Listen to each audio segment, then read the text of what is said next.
Olá, estamos aqui mais uma vez e desta feita para o lançamento estadual do programa Educa Brasil, com foco formativo para o uso eficaz das diretrizes educacionais da Base Nacional Comum Curricular e do novo ensino médio. O programa Educa Brasil é uma parceria com a Editora do Brasil para a formação continuada na modalidade à distância para educadores da rede estadual e do novo ensino, do Estado do Amazonas. O objetivo é proporcionar aos educadores da rede estadual do ensino do Estado do Amazonas, por meio do programa Educa Brasil, formação continuada sobre as diretrizes do novo ensino médio, em consonância com a Base Nacional Comum Curricular, BNCC. Tendo em vista os desafios da implementação dos currículos escolares do Amazonas, na perspectiva de um ensino e aprendizagem que promova o desenvolvimento de competências e habilidades previstas nos itinerários formativos.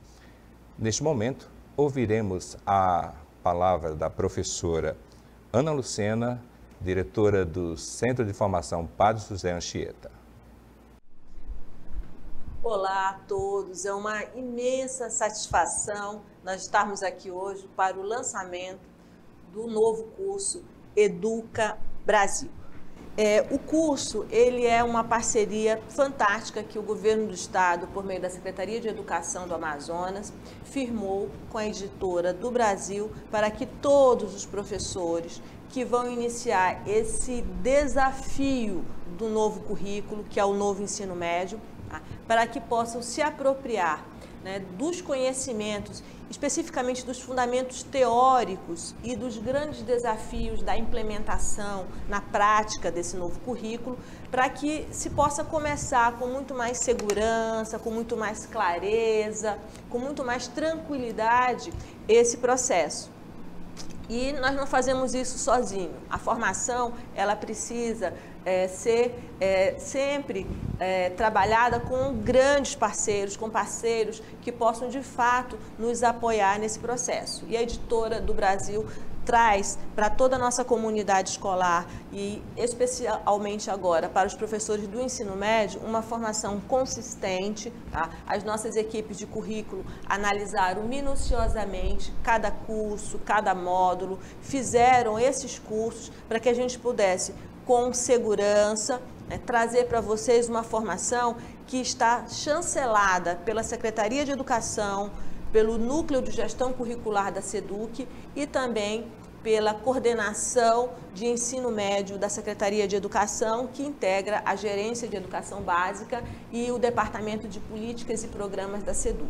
Então, o CEPAM, o Centro de Formação Profissional Padre José Anchieta, que é o centro que tem a competência por justamente coordenar toda a política de formação, traz, junto com esse grande parceiro, com o apoio do Departamento de Políticas e Programas e com o Núcleo de Gestão Curricular, essa proposta de formação que é autoinstrucional, mas que mesmo sendo um curso autoinstrucional, vai ter todo o suporte, tanto da Editora do Brasil, quanto dos nossos formadores, que estarão a postos para ajudar os professores em qualquer dúvida, seja do ponto de vista técnico, seja do ponto de vista pedagógico, para que até o final de novembro nós tenhamos passado por esse percurso formativo e a partir do ano de 2021 nós comecemos com o primeiro ano do ensino médio já dentro do novo currículo, dentro do novo ensino médio. Então, essa é uma proposta importante, imprescindível para cada professor que está hoje trabalhando com o ensino médio, para que ele tenha segurança, principalmente do principal desafio que vai acontecer no currículo, que é a vinda dos itinerários formativos. E algo que nos despertou bastante interesse e atenção a essa formação foi esse foco nos itinerários formativos, compreender o que é o projeto de vida, qual é esse conceito que nós temos de protagonismo juvenil, o que isso significa de maneira efetiva dentro das nossas propostas curriculares, o que são itinerários formativos de área de conhecimento, o que são itinerários formativos de educação profissional técnica. Então, nesse curso, nós vamos dirimir todas essas dúvidas que estão, a gente sabe, é um desafio muito grande, estão sim na mente, né, nos corações às vezes aflitos dos nossos professores, dos nossos gestores, pedagogos, tá? Mas que a Secretaria está com muito cuidado, com muita atenção ao novo ensino médio, para que, a partir de 2021, as nossas equipes comecem o ano com essa segurança, com esse discernimento, tá? De um desafio, mas de um desafio necessário, que é o novo currículo, que são as propostas curriculares para o novo ensino médio. O novo ensino médio, do jeito que está sendo desenvolvido, ele não tem mais como continuar. Nós precisamos oferecer aos jovens propostas diferenciadas, inovadoras, desafiadoras das suas vidas, para que eles possam pensar, voltar a sonhar e acreditar, sim, que a educação básica é importante para que eles possam dar os próximos saltos nas suas vidas profissionais, nas suas carreiras, tudo bem? Então, fiquem conosco, continuem e sigam toda a nossa grade de programação do CEPAM, que todas as sextas-feiras entrará com formações de qualidade, formações importantes que fazem sentido para você, professor, para você, gestor, pedagogo, que precisa da formação para que você possa até mesmo potencializar a sua ação na escola. Fiquem conosco sempre das 8 às 12, nós vamos entrar com programações de formação para vocês, com reprises à tarde e reprises à noite também. E vamos continuar na nossa plataforma de educação em EAD, também com um portfólio vasto de cursos para que vocês possam nos acompanhar. E às quartas-feiras, das 11h20 ao meio-dia e às sextas-feiras, das 8h30 às 9h30, a gente também aproveita e faz o convite para assistirem aos nossos diálogos formativos. Um abraço imenso, tá? E é uma satisfação, uma felicidade muito grande nós começarmos esse processo de formação para o novo ensino médio. Muito obrigado, professora doutora Ana Maria Lucena Rodrigues, diretora do CEPAM. Neste momento, nós queremos convidar, pelo Núcleo de Gestão Curricular CEAP, o professor mestre Josildo Severino de Oliveira, para nos falar um pouco. Olá a todos, capital e interior, é com grande satisfação que estamos neste momento para tratar a respeito da Base Nacional Comum Curricular e o novo ensino médio associado a esta formação proposta, apresentada agora pela professora Ana Lucena, com o Educa Brasil, da Editora do Brasil. Eu penso que é preciso que a gente trace uma pequena trajetória acerca dessa Base Nacional Comum, e ora nós vamos chamar de Referencial Curricular do Amazonas, que é o documento que trará para nós todas as especificidades do estado do Amazonas, Então, esse referencial curricular comum, ele foi iniciado o seu trabalho a partir do início de 2019, em que as equipes das áreas da formação geral foram montadas, as 5 áreas, linguagens, matemática, ciências de natureza e ciências humanas, do qual eu estou à frente do grupo, coordenando esta elaboração, essa escrita da versão preliminar, que, aliás, ela já foi concluída, inclusive agora, em meados de setembro, estará à disposição da sociedade civil na consulta pública, em que todos poderão fazer suas contribuições, inclusive nós aproveitamos esse espaço para que os senhores possam se deparar com este documento, se debruçar, inclusive, professores, pais, estudantes, inclusive, e façam suas colocações dentro do que entenderem como sendo pertinente e necessário que constem nesse documento, tá? E nós estaremos aqui justamente recebendo essas contribuições para serem inseridas no documento final, do referencial comum curricular, que ora será aprovado pelo Conselho Estadual de Educação. E nós esperamos que toda essa trajetória, desde a construção em 2019 até a finalização em 2020, novembro de 2020 aproximadamente é a previsão, esse documento já esteja aprovado e em domínio público, que para justamente em 2021 já estejam nas escolas e exatamente nesse meio tempo, isso aí a gente chama de ciclo 1 do currículo, e o ciclo 2 é a parte da formação, que exatamente já se inicia hoje com esse programa do Educa Brasil e se dará continuidade em 2021 com a própria secretaria, em conjunto com o Centro de Formação Padre José de Anchieta, nas formações tanto na capital quanto no interior, né?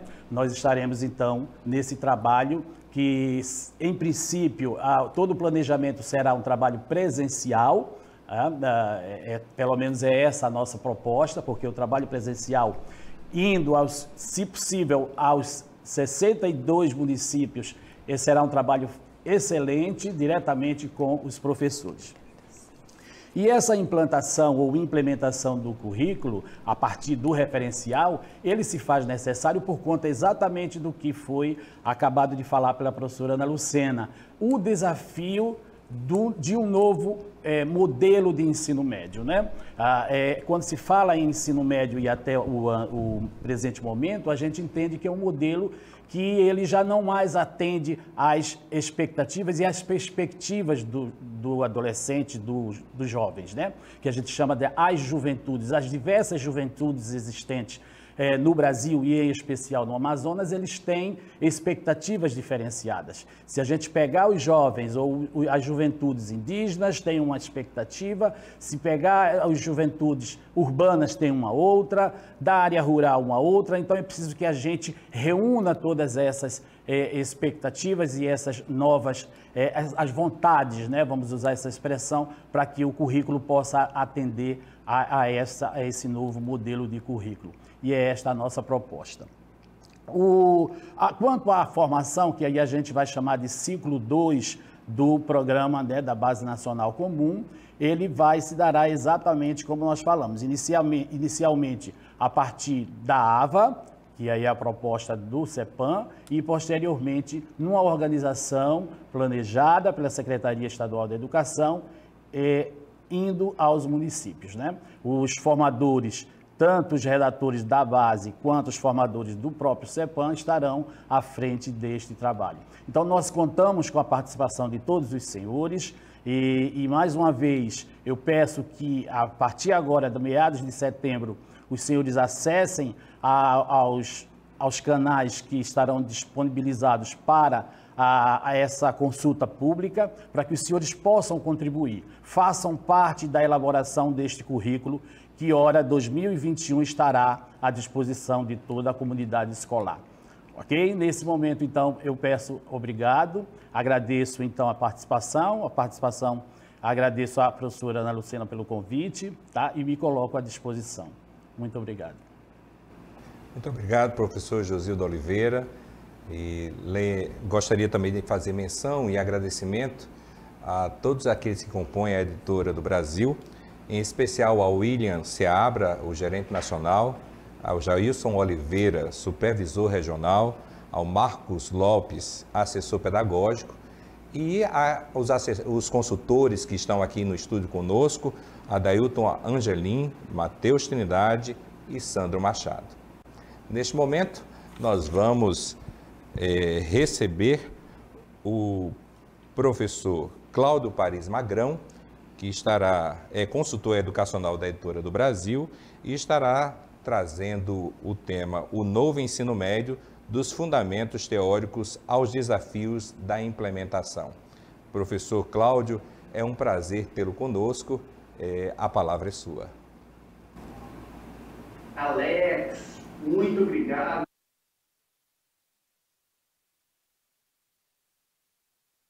Parabenizando a você, professor Alex, ao professor Josildo, a professora Ana Lucena, também toda a equipe da Editora do Brasil que me permitiu estar aqui, e fazer uma saudação especial a todos os educadores que nos ouvem, aos profissionais de educação do Amazonas, para que a gente possa falar um pouquinho sobre o nosso projeto, não é, de formação dos professores.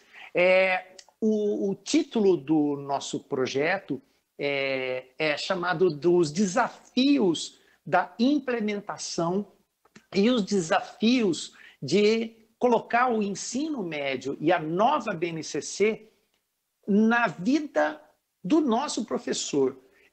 Vamos dizer assim, a nossa ideia é fazer com que ele fique, não é, presente no dia a dia, seja mais um companheiro de caminhada. A nossa vida de educadores é muito, mas muito desafiadora.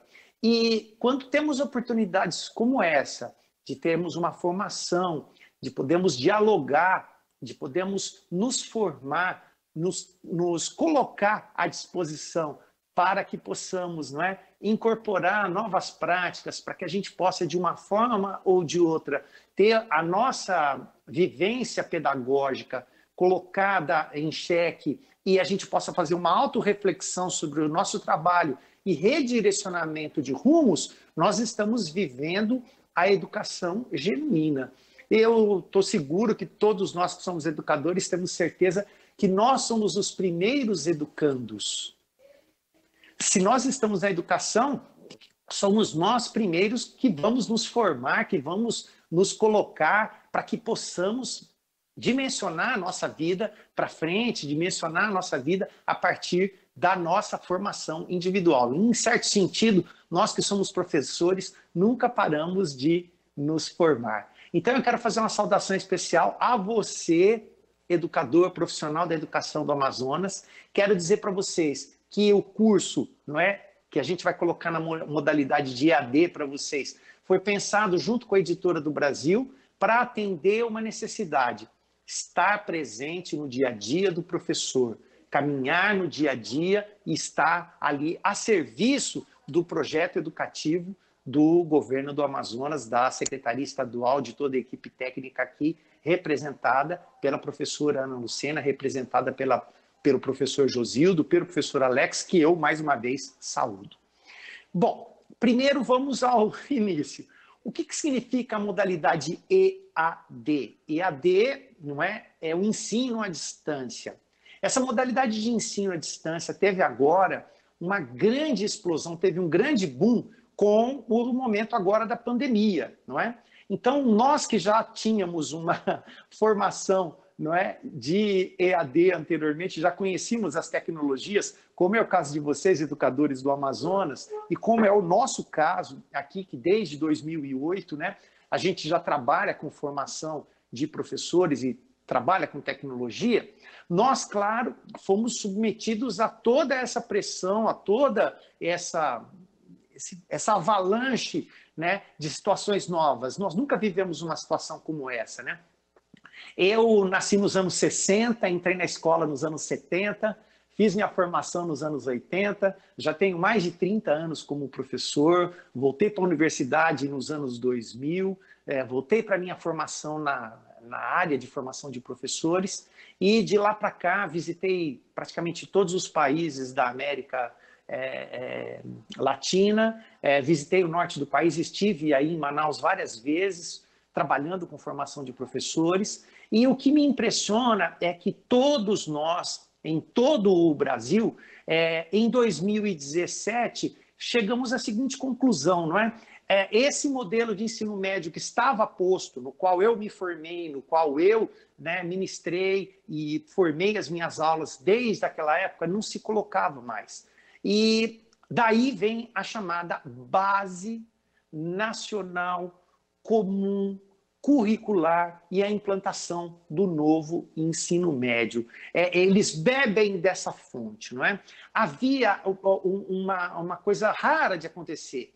Havia, parece que, uma insatisfação de todos os elos dessa vivência do ensino médio. Os professores reclamavam que os alunos estavam desestimulados, não se interessavam pelas aulas, né? Os alunos diziam que a escola estava distante do mundo deles, não é? Como colocou muito bem o professor Josildo anteriormente, as juventudes, essa expressão que a BNCC, Base Nacional Comum Curricular, deixa clara, não eram atendidas na sua totalidade. Eu insisto, você não pode tratar um jovem indígena, que tem a sua vivência milenar, que tem a sua história, que tem com o jovem, por exemplo, das periferias ou da zona rural. Essas juventudes têm que ser contempladas nas suas especificidades e tem que ter uma nova visão de que a formação que estará à disposição dela no ensino médio estará dialogando com o seu dia a dia. Então, o que nós temos aqui para colocar para vocês? O curso EAD, os desafios da implementação, não é? E o olhar que a gente vai colocar tanto na BNCC quanto no ensino médio, na modalidade de EAD, ensino à distância, nós ofereceremos para todos os educadores, e eu sou o coordenador do curso, né? Um pouquinho parênteses para que a gente volte para cá. O ano passado, a editora nos convidou para que nós fizéssemos um EAD também, para falar da BNCC para a educação fundamental. Não é? O curso deu tão certo, o ano passado, né, nós tivemos quase 500 mil de participantes. E com isso nós nos debruçamos para poder falar esse ano e o próximo ano, não é? De todos os outros níveis, no caso o médio e o infantil, para que a gente se debruçasse com as nossas especificidades. Não é? No caso do ensino médio, nós tivemos um dos maiores impactos, porque simultaneamente à implementação da BNCC, nós tivemos a implementação do chamado novo ensino médio. Então, querido educador, querida educadora do Amazonas, nós estamos juntos.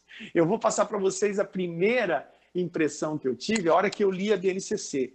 Era um calhamaço lá, eu recebi um documento digital, obviamente, né? Não no papel, mas era um calhamaço lá com 500 e tantas páginas. Eu falei, meu Deus, mas isso é muito grande, isso tem muito tema, muito assunto. Eu me apaixonei. Porque, primeiro, vamos falar um pouquinho da BNCC. A BNCC, ela é como um norte, ela é como uma bússola. Então, se eu estou em Manaus, eu quero ir para Belém, e se eu for pelo Rio, né, eu não posso tomar o sentido errado. Se eu estou em Manaus e quero ir para Santarém, né, eu já fiz isso tudo de avião, viu, gente? Então, eu não consigo dizer para vocês quantos dias, né, quantas semanas que a gente demoraria para fazer isso, que é um dos meus sonhos, né, pelo Rio. Mas de avião, por exemplo, eu saí, né, de Manaus, tive que ir para Santarém, eu voltei a Brasília, uma coisa meio sem noção, não é? Então, eu quero ir para um lugar que é Santarém. Eu estava em Manaus, eu tive que primeiro ir para Brasília para depois. Não me perguntem por quê. Mas, em resumo, a base ela vai nos dizer assim, nós vamos para lá. Então, é incrível dizer para vocês, mas tanto a professora Ana Lucena quanto o professor Josildo fizeram referência a isso, a Base Nacional Comum Curricular não é um currículo. Ela não vai ensinar para a gente, não é? Ou ela não quer nos mostrar o que nós devemos ensinar. Mas ela vai nos mostrar algo muito superior e muito mais lindo para atender aquelas demandas, aquelas necessidades anteriores. Não é? Uma dessas demandas e uma dessas necessidades, insisto, atender ao olhar da juventude, dessas todas as juventudes que temos, não é? A Base Nacional Comum Curricular, ela vai nos apresentar um conjunto de conhecimentos indispensáveis a todos os alunos da educação básica brasileira. Então, a Base Nacional Curricular vai nos dizer que esses conhecimentos aqui são os conhecimentos indispensáveis a todo aluno de uma escola básica. E parece incrível, nós não tínhamos isso. Então, digamos, 2015, quando eu viajei o Brasil todo, não é? O currículo que havia no governo do Amazonas era completamente diferente do governo, por exemplo, do Rio Grande do Sul, não é? Eu me lembro que uma das vezes em que eu estive no norte, né, em Manaus, eu saí de Manaus, parei em Brasília e fui para uma cidade, né, no interior do Rio Grande do Sul, não é? Aliás, uma cidade linda, chamada Xangri-Lá. Se vocês colocarem no Google, vocês vão ver isso. Tenta imaginar que eu passei de norte a sul, viajei vários dias de avião para poder chegar em Xangri-Lá. Lá eu estava com os mesmos educadores, com o mesmo nível de ensino, e eu conversando com eles, os alunos viam coisas completamente diferentes. A Base Nacional Comum Curricular, ela promoveu um conjunto de conhecimentos que deveriam ser implementados a partir de currículos que os estados deliberavam na forma, não é? De aí sim, um roteiro aula a aula, do fazer diário, que foi o que aconteceu aqui com vocês no Amazonas. Então, o currículo que tanto a professora Ana Lucena quanto o professor Josildo fizeram referência, ele está baseado na BNCC. Esses conhecimentos, portanto, é que são um dos principais focos do nosso EAD que nós formaremos e falaremos para vocês, e eu estarei lá coordenando todo o projeto. Em resumo, na BNCC, esses conhecimentos estão a serviço do projeto pedagógico. Então, numa espécie de guarda-chuva, não é? Essa base nacional curricular se desdobra nesses objetos de conhecimentos que vão chegar até a nossa sala de aula com o nosso currículo. Então, ela nos diz o que ensinar e o nosso currículo nos fala como ensinar. Entre esse como e esse o que ensinar, a BNCC fez uma proposta espetacular, maravilhosa, não é? Que já havia respaldo de educadores poderosos no mundo todo, não é? Como educadores que vocês já tiveram contato, como é o caso do professor Antônio Nova, Edgar Morin, o francês também, Philippe Pernoud, as chamadas estudos de competências e habilidades. E aí que eu quero fazer um comentário especial para vocês sobre competências e habilidades, né? O meu sobrenome é Paris, eu sou catalão, né? Na verdade, eu não nasci em Barcelona, mas meu avô sim, né? Quando meu avô veio para o Brasil, ele me contava da Catalunha. E eu, por causa da educação, fui trabalhar lá, trabalhei, na verdade, com música, e eu sou músico também. E quando eu fui até a Catalunha, eu me apaixonei pelo Barcelona Futebol Clube. E eu não sei se vocês estão agora ouvindo as notícias que o meu ídolo, né, a minha paixão de coração, está me sangrando o coração, porque o nosso jogador espetacular, o Lionel Messi, argentino, vai sair do Barcelona, né? Então eu digo assim para vocês, o Lionel Messi é um jogador de futebol muito, muito competente. Então a competência, ela está ligada a uma ação humana. Então eu, por exemplo, eu não tenho a menor competência para jogar futebol. Não é? Então eu que agora me tornei um torcedor do Campinense, graças ao Alex que está aqui e já me disse que é o time do coração dele, eu se for jogar o Campinense, por exemplo, eu não vou colaborar nada com o Campinense, né? Então, eu não tenho a menor assim, capacidade, eu não sou um jogador de futebol competente. Eu não sei jogar, eu não sei cruzar a bola, eu não sei tocar, eu não sei cabecear, não é? Então, quando a gente diz sobre competências, nós falamos sobre pessoas. Então, em certo sentido, o Lionel Messi é competente no futebol, não é? Ele deve ter outras tantas competências que eu desconheço. O Cristiano Ronaldo, o Neymar, o Felipe Coutinho, não é? Os jogadores de futebol competentes, as pessoas são competentes. A competência está ligada a esquemas de ação. E essa competência ligada a esquemas de ação é o foco do nosso primeiro módulo no EAD. Então, as competências são, na verdade, esquemas cognitivos que se desdobram em habilidades. Então, é a última vez que eu falo do futebol. Mas aquele jogador competente, ele vai dar um passe de qualidade. Então, o Messi várias vezes deixava lá os meus heróis lá, o Suárez ou até o Neymar, quando jogava lá, na cara do gol para fazer o gol, não é?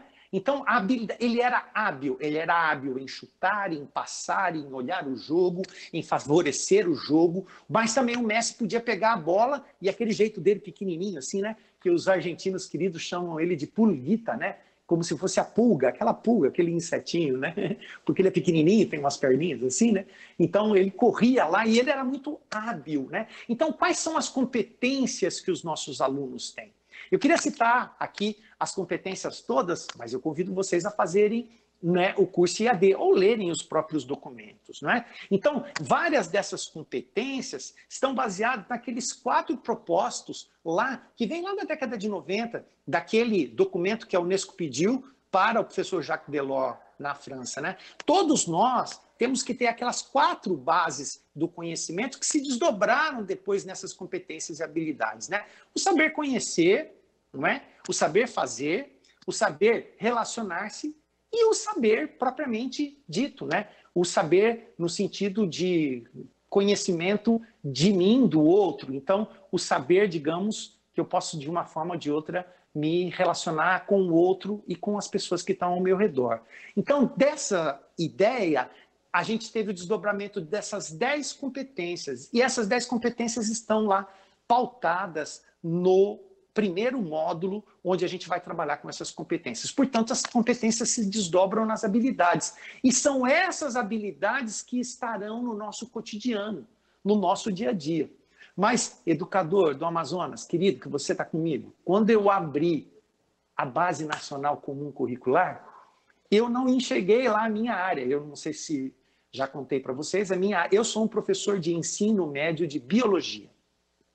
Isso é uma coisa tão louca dizer isso para vocês, que eu trabalho aqui no estado de São Paulo e há uma grande vocação aqui para as universidades e para o vestibular. De uns tempos para cá, o Enem, o Exame Nacional do Ensino Médio. Então, eu sou aquele professor que trabalha com o Enem, que trabalha no pré-vestibular, que, digamos assim, prepara os alunos para que entrem aí na Federal do Amazonas, né? Ou lá na Federal da Paraíba, ou na Federal de Pernambuco, que são referências internacionais, ou Rio Grande do Norte, por exemplo, né? De conhecimento pelo Enem. Mas eu só dou aula de uma parte da biologia, das ciências da biologia, das ciências da natureza, que é a genética e a citologia. Então, eu falo de célula e genética. Eu trabalhei com genoma humano, fui aos Estados Unidos, me formei e posso colaborar muito com a formação dos meus professores. Mas parece incrível.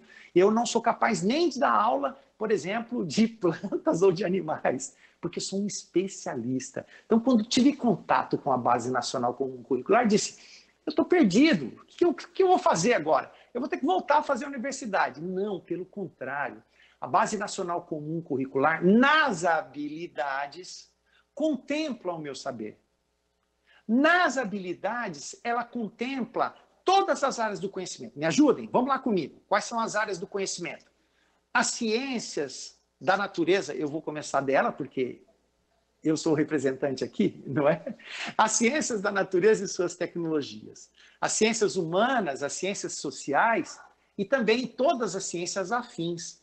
História, geografia, sociologia, filosofia, não é? A área de matemática, que é aquela área pesada, e também as suas tecnologias, e a área de língua, linguagens, e também todo o diálogo que ela faz, por exemplo, com língua estrangeira, com artes, com educação física e etc.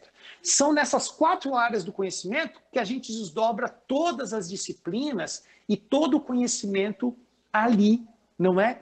Contido. E eu insisto para vocês, se a BNCC se desdobra de conhecimentos em habilidades, quando eu vou lá em ciências da natureza, eu não encontro biologia, eu não encontro química, eu não encontro física, mas eu encontro uma habilidade que diz assim, o aluno tem que conhecer como é a transmissão das características hereditárias, quais são os fatores que colaboram com essa transmissão e de que forma essas informações hereditárias vão ser responsáveis por moldar, por formar o indivíduo, o cidadão no mundo de hoje, na sociedade de hoje. Então, quer dizer, até a BNCC rompe com uma demanda que nós tínhamos, rompe com um determinismo. Né? A cor da minha pele é diferente de uma pessoa que tem a pele escura. Eu não tenho a cor da pele, não tenho os traços de alguém, por exemplo, de origem, não é, de etnia indígena, mas não há raças. Os índios não são uma raça, os negros não são uma raça, os brancos europeus não são uma outra raça, não é? Nós somos, na verdade, uma mesma raça humana e todas essas diversidades são contempladas quando a gente estuda genética. Estudar genética, estudar célula é a maior prova de que não existem diferenças pela tonalidade da pele e pela origem dos seres humanos. Hoje, nos Estados Unidos, tem uma polêmica muito grande sobre o racismo, né? Black Lives Matter. Quer dizer, vidas negras importam, não é? Todas as vidas importam. Todas as vidas importam. As vidas indígenas importam, as vidas de quem vive no meio rural, no meio urbano, porque todos somos humanos. É disso que a BNCC vai tratar. O que os nossos currículos tratarão? O meu currículo aqui em São Paulo colocou genética para dialogar com química e física, colocou. Então é daí que vem o nosso segundo módulo, que nós vamos tratar de um tema apaixonante. Eu fiquei assim, radiante aqui quando a professora Ana Lucena disse que também se interessou pelos chamados itinerários formativos, porque eu também fiquei assim, perplexo. Os itinerários formativos são uma colaboração do chamado novo ensino médio.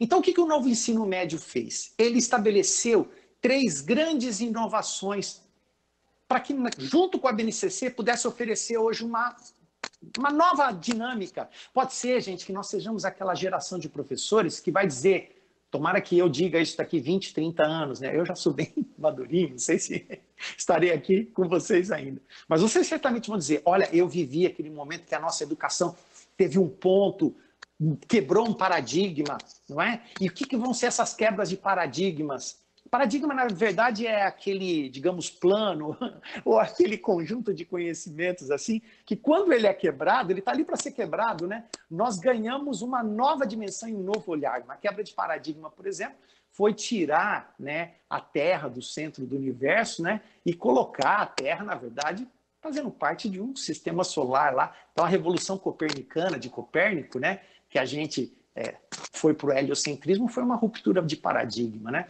Ou uma ruptura de paradigma que nós estamos vivendo agora é que no ensino médio nós teremos protagonismo dos estudantes, flexibilidade e a cultura digital mergulhando para dar todo, né, digamos assim, amarrar para que possa dar conexão a todos esses conhecimentos. É apaixonante dizer isso para vocês. É isso que nós vamos tratar nos itinerários formativos. Então, como assim nos itinerários formativos? O itinerário formativo é uma proposta que atende a essa ideia de flexibilização e de protagonismo dos alunos. Como assim? No novo ensino médio, nós temos um conjunto de conhecimentos que a gente chama de conhecimentos básicos. Esses conhecimentos são indispensáveis.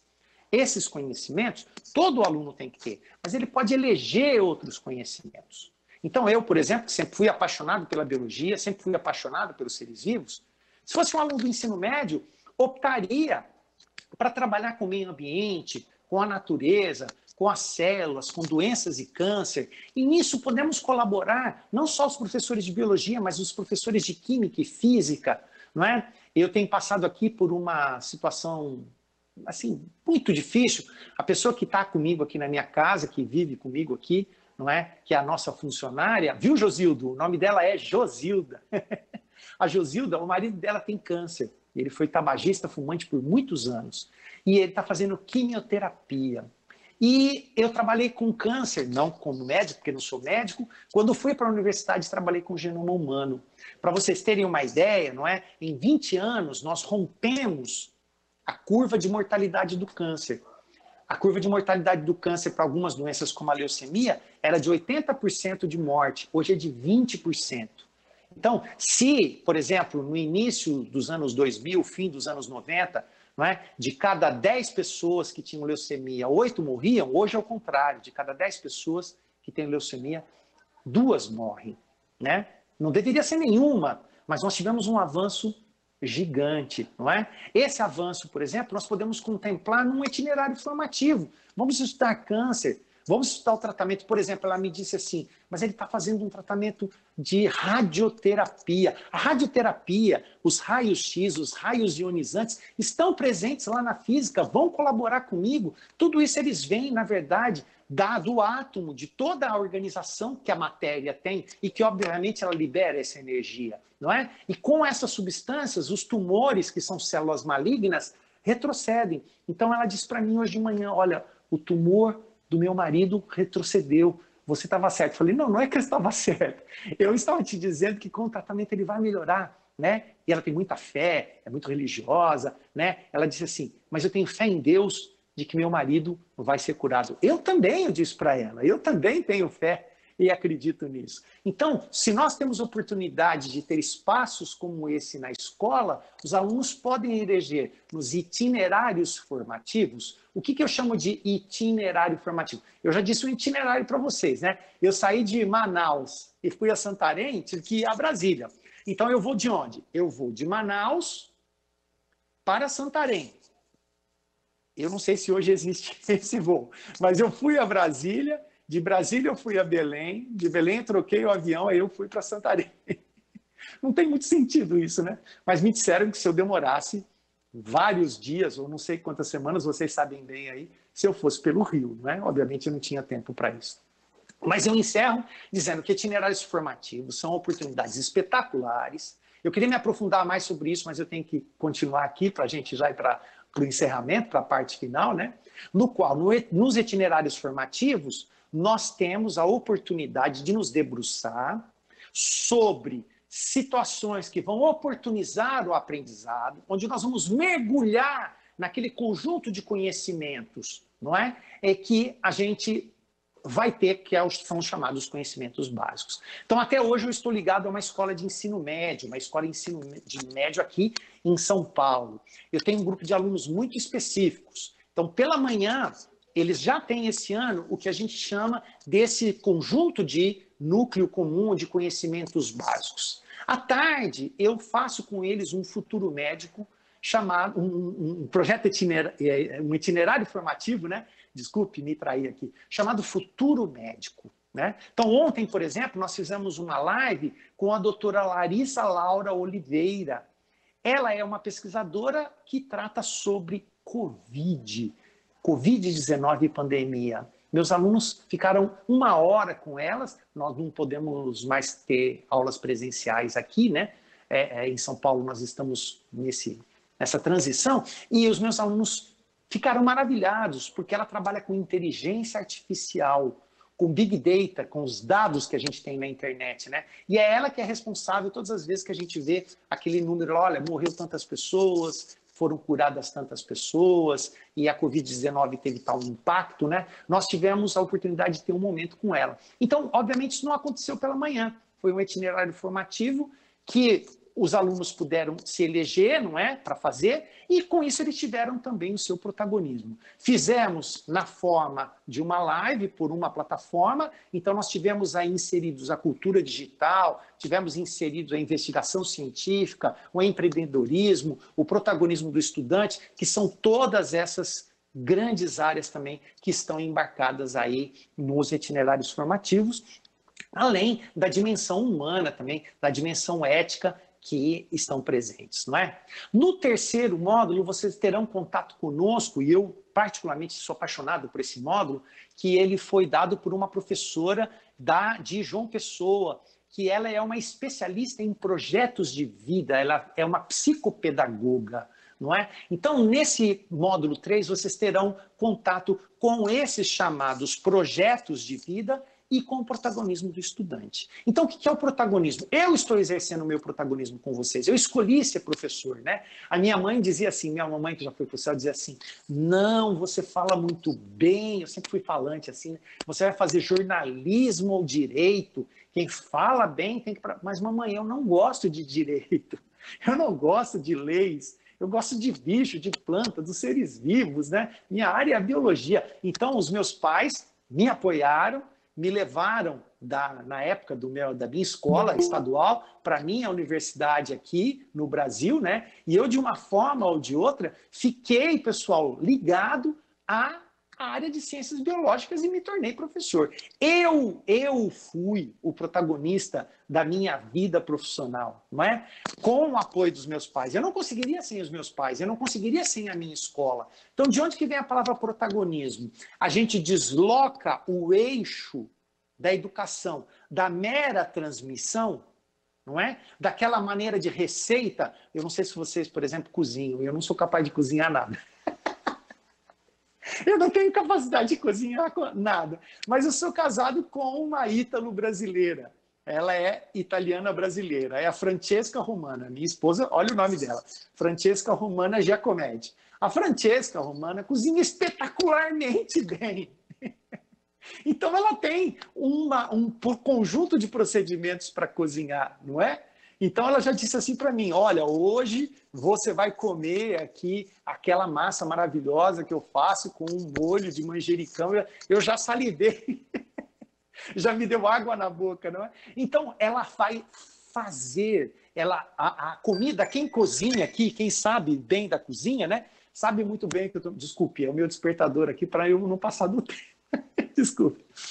Quem cozinha e sabe muito bem cozinhar, que a comida sempre nasce na nossa mente. Eu acordo de manhã e digo assim, vou comer aquela massa. Soffitelli. Gente, daqui a pouco eu vou começar a ensalivar aqui. Soffitelli. Então, soffitelli com aquele molho vermelho e o manjericão. Aí eu vou colocar também o molho pesto. E vou misturar com azeite. E vai ao... Em resumo, todas as vezes que nós, de uma forma ou de outra, nos tornamos protagonista, é porque nós estamos concretizando algo que aprendemos e colocamos na prática. A escola tem que oferecer para os estudantes essa oportunidade. Clubes de ciência, clubes de conhecimento, laboratórios multidisciplinar, atividades de escrita criativa, atividades de, por exemplo, sudoku ou cálculos matemáticos, ou problemas de desafio, de problem solving, não é? Se coloca lá um problema e a gente tem que, como um detetive, fazer uma investigação, não é? Isso tudo está contemplado nesse módulo. O quarto módulo, que eu também tenho paixão, por isso que estou aqui com vocês, é o da chamada cultura digital. A cultura digital, gente, é muito mais, mas é muito mais do que saber usar um computador e um celular, não é? Eu digo para vocês que lá nos anos 80 eu tive contato com computadores. Então posso dizer com vocês com a maior tranquilidade, né? Não se trata de saber, né, de ter uma aula de internet, mas isso é uma cultura. Então, quer dizer, é difícil a gente se imaginar hoje sem o celular, mas eu passei mais da metade da minha vida sem celular. Acho que é só esse último terço da minha vida, né, que já sou bem branquinho, passei com o celular. Então, insisto para vocês, nesse módulo de cultura digital, nós vamos dizer que a cultura digital, ela é, na verdade, uma cultura que está arraigada hoje na nossa mente, no nosso proceder, no qual a tecnologia hoje acabou, inclusive, moldando, não é? Pelas redes sociais especialmente, não é? As nossas relações. Então, os nossos jovens se comunicam, não é? De uma maneira espetacular. Nunca os jovens escreveram tanto. Essa possivelmente é a geração que mais escreve. Agora, a gente tem que ver... A gente tem que ver o que é que eles estão escrevendo. Se você já pegou o celular do seu filho um dia, ou já pegou um celular dos alunos, eles não usam a regra ortográfica, gramatical, e muitas vezes dizem coisas que vamos deixar corados, né, vermelhos, né? Mas eles estão lá, estão escrevendo. Por fim, os últimos 4 módulos tratam das áreas das ciências de todo o conhecimento, né? Eu fui o professor, por exemplo, que me voluntariei pela minha paixão, né, como professor de ciências da natureza. Então, fui eu que fiz o módulo de ciências da natureza, não é? O módulo de ciências humanas foi feito por uma professora muito experiente de Campinas, jovenzinha, da idade dos meus filhos, a professora Tatiana Lima. Ela tem uma larga experiência em formação de professores e formação de agentes sociais. Ela é uma agente social poderosa, tem um engajamento de vários jovens com ela. A área de matemática foi feita por um professor experiente como eu, muito consistente, chamado professor Odimar Navas Ferriti. E a área de linguagens, um professor que dialoga com a artes, com a literatura, com vários livros escritos, professor Luiz Cláudio Jubilato. Eu fiz questão de citar o nome desses especificamente, porque são as áreas possivelmente que vocês mais vão se interessar, não é? Nas áreas do conhecimento. Eu quero já partir para aqueles avisos finais, para aquelas indicações finais para vocês, né? E passar a palavra para os meus colegas aí, na figura do Alex, para que ele possa dar os últimos encaminhamentos. Dizer que, em primeiro lugar, eu estou entusiasmado de estar aqui, né? Eu, por exemplo, eu não vi essa hora passar, já estamos quase a 1 hora aqui, eu não vi essa hora passar. E entusiasmo significa enteos. Enteos, daí que vem theos, Deus, né? Então, eu digo para vocês que eu estou em Deus aqui, eu estou no sentido de... Não estou falando de religião com vocês, eu estou falando de espiritualidade, que para mim é algo muito, muito rico. né? Eu sou católico apostólico romano, isso não está posto. Eu não vim aqui falar disso para vocês. Eu vim dizer para vocês que eu estou entusiasmado. E eu quero encerrar minha fase e dizer que eu estou em teos. Não é? Eu não importo a sua formação religiosa, nem se você tem a formação religiosa. Tomara que você seja um ateu com muitas virtudes, se você for. Mas eu estou em teos, porque em teos nós estamos mergulhados no mistério. Educar é estar mergulhado no mistério. E, em certo sentido, eu quero fazer a minha fala final, que quando a gente mergulha no mistério, eu também quero com vocês desvelar. Então, aquele véu, né? Eu, quando me casei, a minha mulher chegou numa igreja longuíssima que temos aqui em Ribeirão Preto, que é uma basílica, né? E ela passou aqueles 5 minutos mais mágicos da minha vida, caminhando na minha direção, né? E quando ela chegou, ela tirou o véu e me mostrou aquela beleza. Mas, gente, que linda, que apaixonante que é a minha mulher. Ela desvelou, não é? Ela se mostrou naquela sua beleza e naquela sua figura radiante, e eu me desposei, eu me casei. Em certo sentido, esse é o nosso projeto educativo. A gente tem que desvelar essa grande paixão que nós tivemos um dia pela educação, pelos professores e por aqueles que nos cercaram. Acho que sou professor por causa dos professores que eu tive. Não sei se vocês pensam assim também, mas eu quero passar para todos os meus alunos que vale muito a pena ser professor, que não há nada mais nobre, nada mais bonito, nada mais espetacular do que a educação. E se eu estou ligado, eu já vi assim, tantos projetos lindos no Brasil, mas desconheço um projeto tão bem organizado como o de vocês, aí da Secretaria do Amazonas, da Secretaria de Educação e de todos os portais que tive contato. Eu me despeço dando meu beijo, pedindo agora para que o Alex tome a palavra e saúdo mais uma vez a todo o pessoal que está aí da Editora do Brasil, não é? Eu quero fazer uma menção especial na figura do Jailson, que entrou em contato comigo, mas quero se estender isso a todo mundo da Editora do Brasil. E na figura da querida Ana Lucena, do querido Josildo, eu abraço a todos os educadores e todos os profissionais de educação do Amazonas e digo para você, Alex, Campinense, campeão do Nordeste de 2021, se Deus quiser. Passo a palavra para você, Alex. Essas foram as palavras do nosso querido professor Cláudio Paris Magrão, e eu estou com fé aí que o Campinense bata. Só não quero que ele jogue com esporte, né? Porque eu também lá em Pernambuco jogo com esporte, não quero ter a inimizade do querido Josildo. Obrigado, professor. Aí nós vamos ter o coração dividido, né? Exatamente. O professor Cláudio trabalhou esta manhã o novo ensino médio, dos fundamentos teóricos aos desafios da implementação, e eu tenho certeza que foi muito elucidativo para todos vocês que estão nos assistindo, que nós queremos agradecer a quem está nos assistindo pelo Aula em Casa, pelo YouTube e pela TV Encontro das Águas, o canal 2.4. Essa live está sendo promovida pela Secretaria de Educação e Desporto do Amazonas, é coordenada pelo Centro de Formação Padre José Anchieta, CEPAM. Eu sou o professor Alex Herculano, sou do Centro de Formação, com muito orgulho, e temos a parceria do CEMEAN, do DEP e da Editora do Brasil, a quem queremos agradecer grandemente. A todos vocês que nos assistiram, ao nosso querido Cláudio, a todos aqueles que estiveram conosco da bancada, a diretora do CEPAM, a doutora Ana Lucena, ao professor Josildo Oliveira, nosso agradecimento, e a você mais uma vez por estar conosco. Um grande abraço, até a próxima.